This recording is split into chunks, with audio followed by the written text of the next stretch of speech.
Malilim din po ang pag-question ni Senator Marcoleta sa interparliamentary courtesy. He said, and I quote, "This doctrine, Mr. President, which is not even part of our rules, is not absolute." And then he added, "If anything, those who occupy the highest offices in the government must be the first to answer, not the last to be asked," unquote. Senator Marcoleta even mentioned, again, and I quote, "The members of Congress have no immunity from investigation, subpoena, or public scrutiny," unquote. Mr. President, hypothetically, if the House of Representatives initiates an investigation on Senator Marcoleta's statements of contributions and expenditures, or SOSE, over an alleged discrepancy, would the Honorable Senator stand by his position to disregard interparliamentary courtesy? If his former colleagues were to issue a subpoena, a show cause order, or even a warrant of arrest, would they still argue about the relevance of interparliamentary courtesy? Ito po ang tunay na hypothetical question, Mr. President.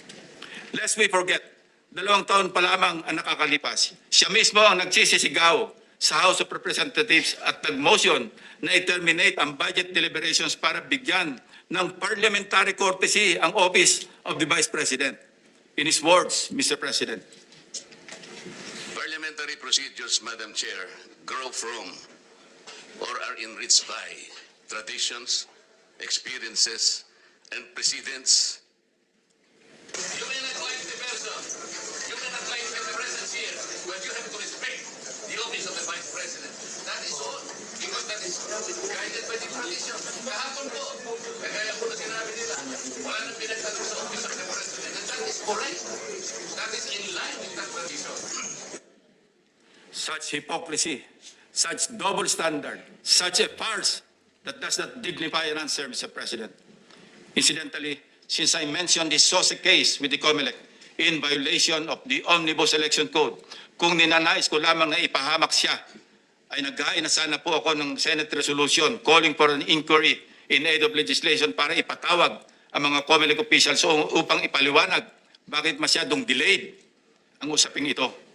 When the issue of Senator Marcoleta's failure to disclose his campaign contributors in his sources surfaced, our dear colleague tried to clarify the matter.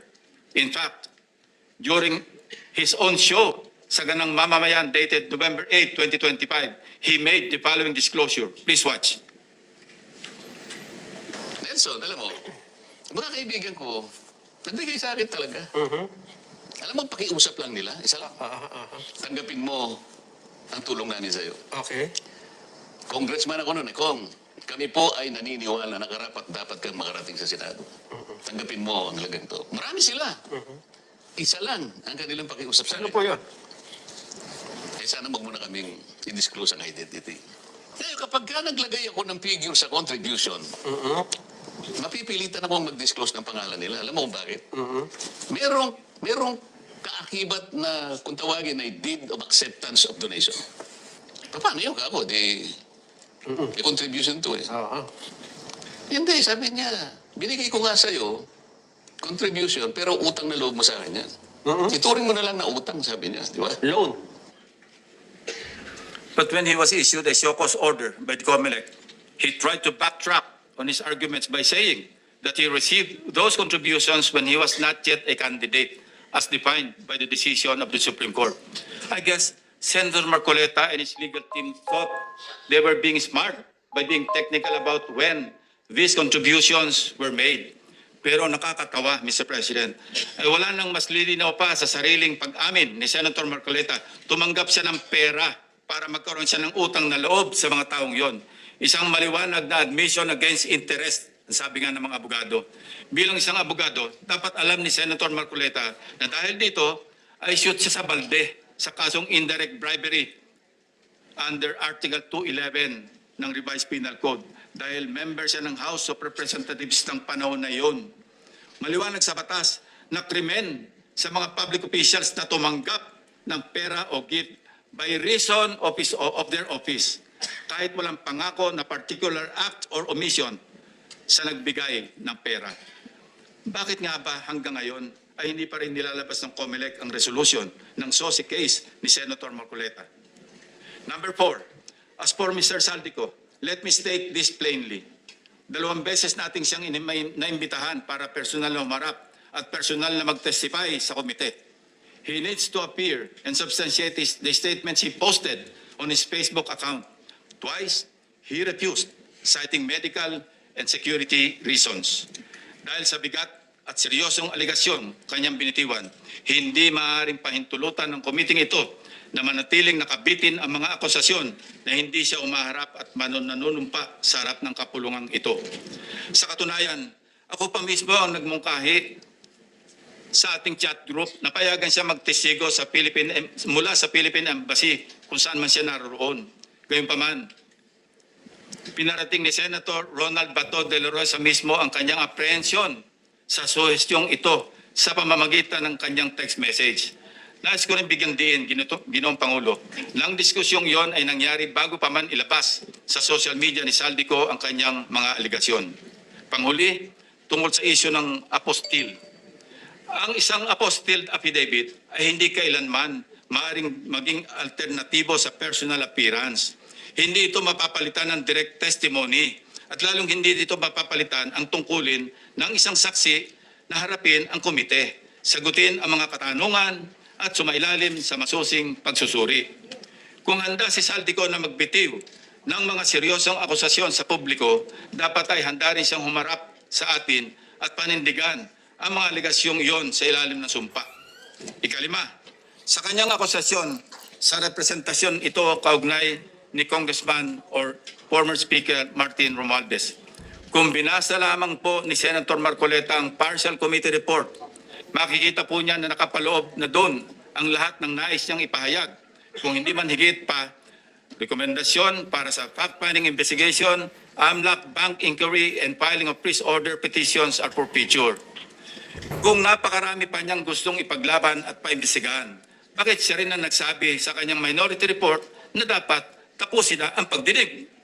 Kung sa bagay, kung mayroong isang bagay na consistent si Senator Marcoleta, ito ay ang pagiging inconsistent sa kanyang mga pinagsasasabi. As to the other witnesses allegedly not invited by the committee, it bears stressing that the committee has not terminated its hearings, contrary to the suggestion in the so-called minority report.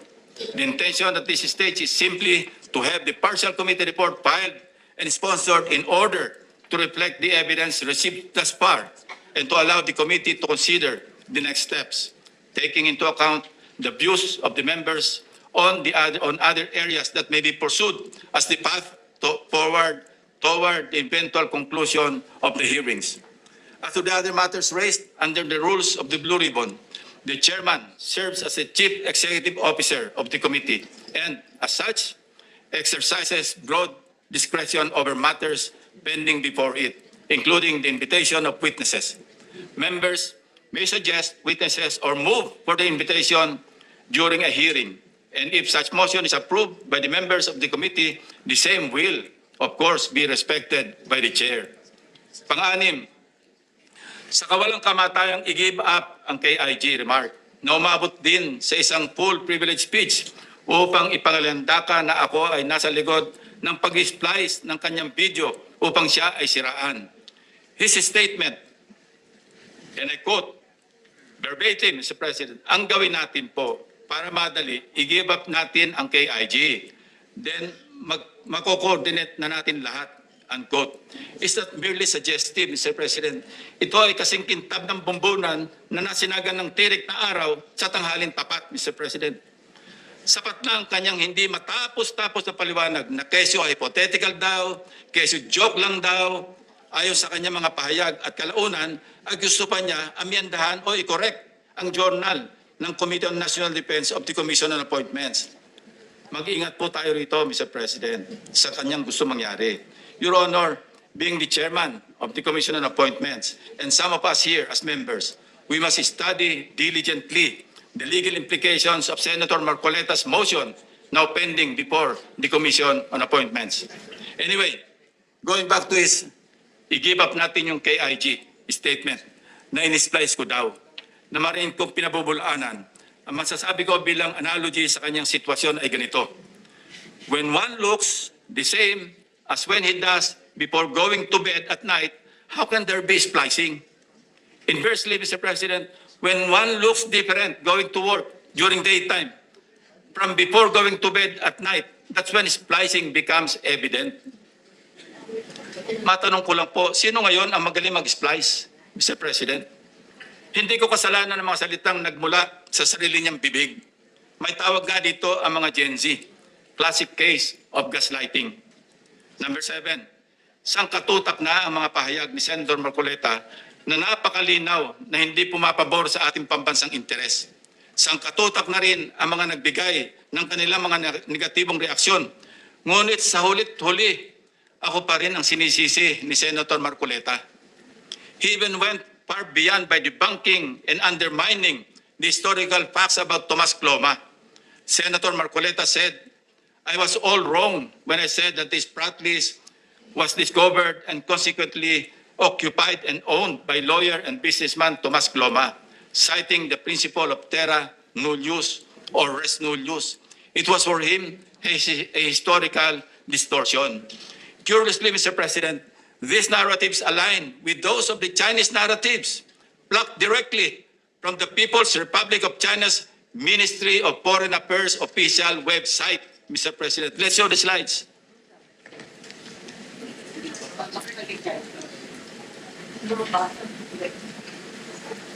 Ayan po, kita-kita natin. Kung anong sinabi ng website ng Ministry of Foreign Affairs ng People's Republic of China, yan din ang kanya sinasabi. Now, Senator Marcoleta speaks of a pattern that he himself built in his head to discredit this representation. But if we backtrack the events that transpired in the past several months, one thing is crystal clear. When cornered by the fault of his own doing, he employs a diversionary maneuver, pathetically stretching the conversation, no matter how illogical, until people get drained and tired.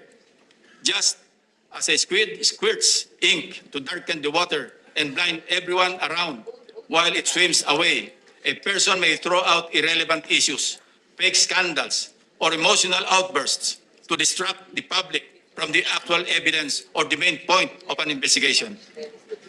After all is said and done, I am tempted to ask these questions, Mr. President. On the West Philippine Sea, which side of the South China Sea is Senator Marcoleta on? On the anomalous graft-ridden flood control projects, is Senator Marcoleta for the Discayas or the people of the Philippines? I think we know the answers, Mr. President. Thank you, distinguished colleagues, and thank you, Mr. President.